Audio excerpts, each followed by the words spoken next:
back for another video. Yesterday I filmed, this will probably be up a week later than the video, but yesterday I filmed, car's back on the ground, back on its tires. We topped off the coolant, I had it out in the street idling to burp the coolant out of it, so it should be good now.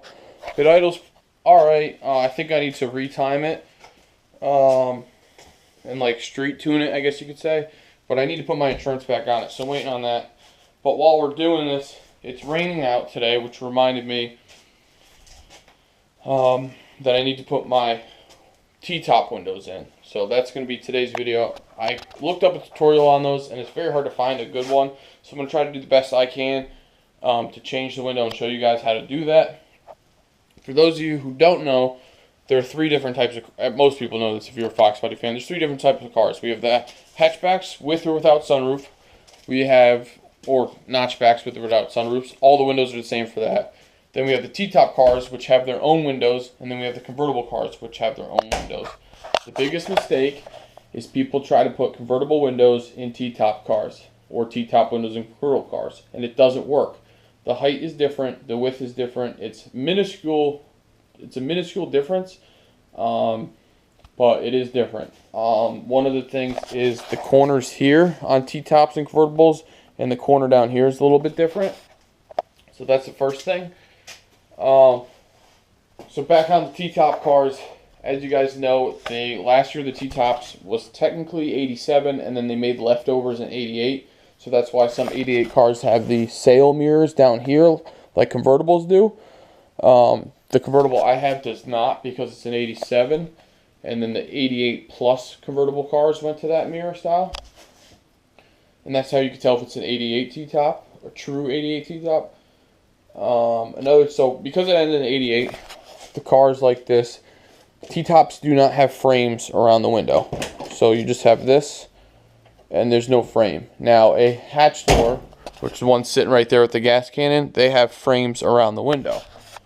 T-Top and convertible cars, you have to make up for those extra inches where the frame's not by glass. So the glass is taller in a T-Top car, and the corners are different based on the car.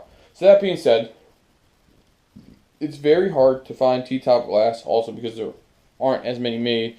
And for me, being in New England and Connecticut, where there's plenty of rust, it's just very hard. So I've came across a driver window which should fit.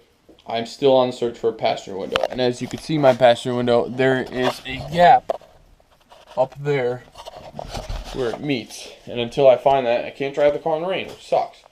So all that being said, in the back there is an 82 Mercury Capri door. Mercury Capris and Ford Mustangs, both Foxbody platforms, are the same car, essentially, for the most part. A couple differences here and there. They're just different, rebranded, essentially. The windows and the glass will interchange.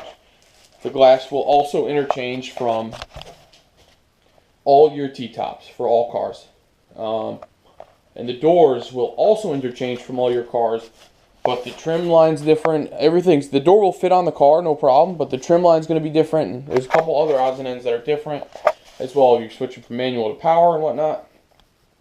So there's those few differences. But for me, with this 87 plus door, that the previous owner, which a lot of people do this, they cut the things off, and you could tell because these are very sharp right here, which I will have to fix those eventually, but you could tell. And these work, you just need to swap out the glass. So today we're going to remove the door panel, and I got to clear out some room so I can open this a little bit wider right here, and we're going to try to remove the glass from it and swap it with the 82 Capri glass, and hopefully that should work. So you're going to need a couple tools for this. You're going to need to remove the door panel. The best thing to remove the door panel with is actually a plastic pry tool. A lot of body shop guys use these. Somebody left it in my buddy's car from a body shop, and that's how I obtained this one. I'm sure you can buy them off Amazon or anywhere really. But I'm just going to clear out some room. We're going to take off the door panel, disconnect the electronics on it. Except we'll plug the switches back in because we're going to need to raise and lower the window during this process. And yeah, we'll go through it from there. So so first things first, you want to take your basic screwdriver, and there's screws here, and as well as I have aluminum inner door handles. You want to undo all these screws, and then secondly, you want to take that pry bar tool and go along the border of the door and pry up the plastic clips.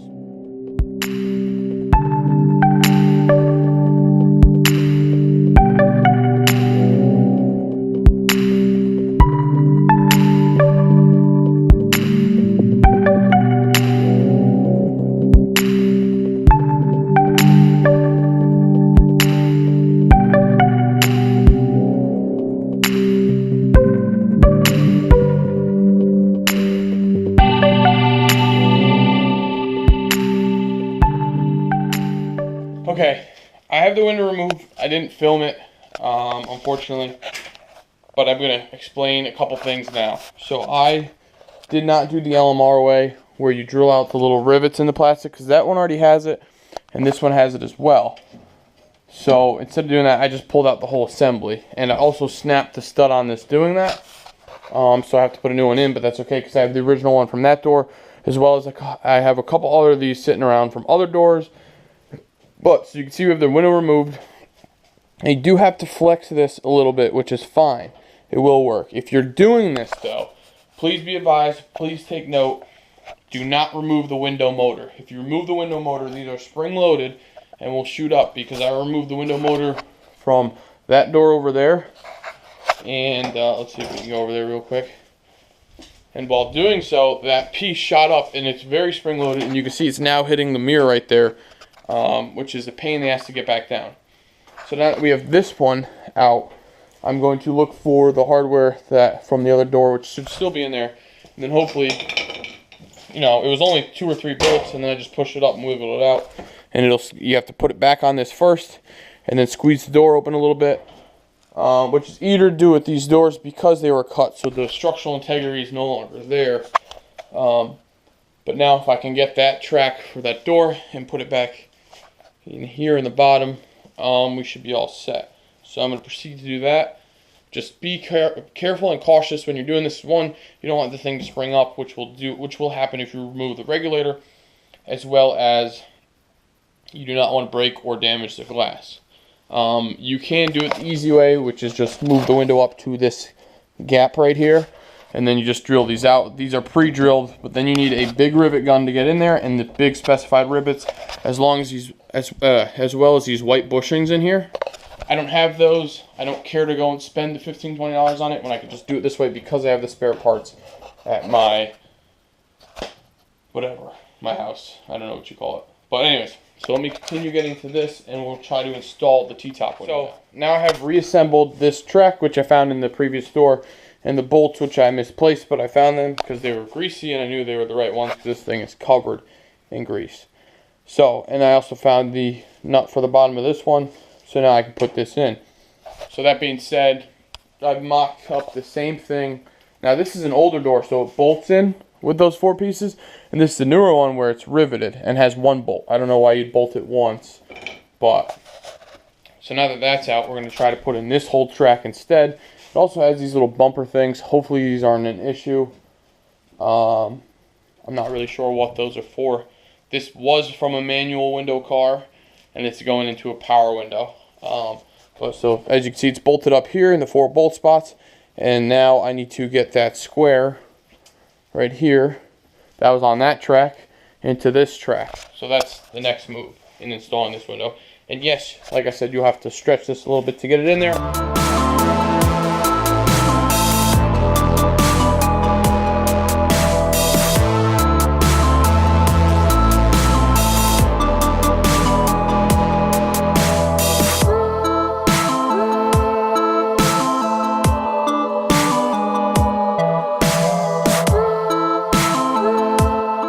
Okay, so that did not go to according to this plan. I literally just accidentally dropped the whole window in there. It didn't break. It's just now come off the guide rod. Another note is when you're putting the guide rod in, I'm going to call it a guide rod. No idea what it is actually called. Watch out for the wiring if you have electric locks, because I almost went in front of it when you need to go behind it, or vice versa. You just need to go on the inside of the door versus get tucked up right here. Yeah, so I fucked up. The guide rod is now off the tracks of the window. It's all in the window. Hopefully I'm not scratching the actual glass itself. but I'm going to try to align the guide rod onto those holes. Yeah, so I'm not going to film this, but when I get through it, I'll give you an update. I have the 2 bolts for the guide rod on there now. They're just hand tight, but the window's in place. It's a little loose on the track, but hopefully once I put the felt guides back in, it'll straighten it out. And I tested it. It goes up and down. I know this is from a true T-Top car because I was there. I saw the car the guy took it off of because the door was too rusty, and he happened to find some Capri full doors and windows for his car. But yeah, that being said, now I can go and tighten the 2 bolts, put the felt back on, then put the door panel back on. And before I do all that, adjust the adjusters. There's one here. There's some. I remember I did that door. There's another one somewhere else on it. But you also have play with the rod where you want it to sit. Now, this door was obviously originally red and then sprayed white. So if that window, I mean, obviously they're 2 different sized windows, but my starting point would be where this circle was white, where if it covers the red, you know, and that'd be a good starting point. And yeah, so we'll go from there. I'm going to do some quick adjustments. Hopefully I can get it set into place correctly. But the window is in. I didn't have to drill the rivets. I did have to bend this out a little bit. But we should be able to, I didn't mess it up too much. We should be able to bend it back or close enough to it. And when the door panel's on there too, it'll snug this up because it also has that felt insulator as well. So let's get back to putting it together.